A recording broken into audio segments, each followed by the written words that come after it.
Okay people, this is himself. Let's look at Law's power crushes. So Law has two power crushes, Dragon Cannon and Quick Hook. Dragon Cannon is the one you see more often. It can be done from neutral, DSS and fake step. It's also used as a whiff punisher and it can wall bounce. The problem though is it's minus 17, that means that even with pushback, most characters can punish it.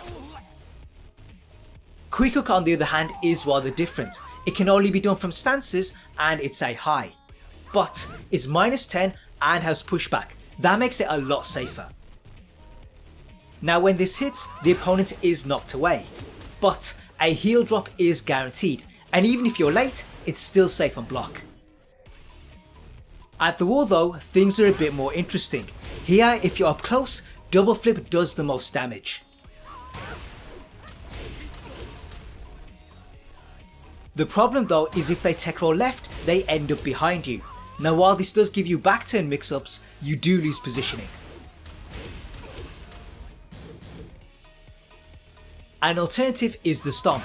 Now this is less damage but it keeps them by the wall. The problem though is recovery kick is guaranteed. A third option is Blazing Fists. Now if you do this normally, it only does 48 damage. If you delay the last hit, then it does 51. Away from the wall, none of these options reach. What we can do though is heal drop. This works up to a certain range and is probably the best we have. Now having this power crush is all good, but landing it is difficult. Your best setup is probably Crescent combo. This can transition to DSS and leaves you at -1. Now the great thing about this is the flip kick sucks them in. In Tekken, most jumping moves are minus on block, and people do take their turn. If they do that here though, then they fall right into the trap. The other type of setup is moves that go into DSS and leave you at minus frames. 1-2 leaves you at -2, so you can absorb jabs.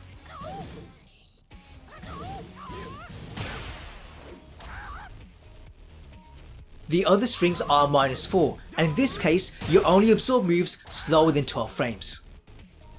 The problem with these setups though is that DSS has a weakness. If they sidewalk right and duck, no options will hit them. The mids are too linear, the homing move is high and slow. The only cover we have is not to go into DSS and do a dashing dragon hammer. That way the dash keeps you aligned and is +3 on block. One last setup is the unblockable. If you cancel this, you go into DSS, and since you have the key charge, it draws people in.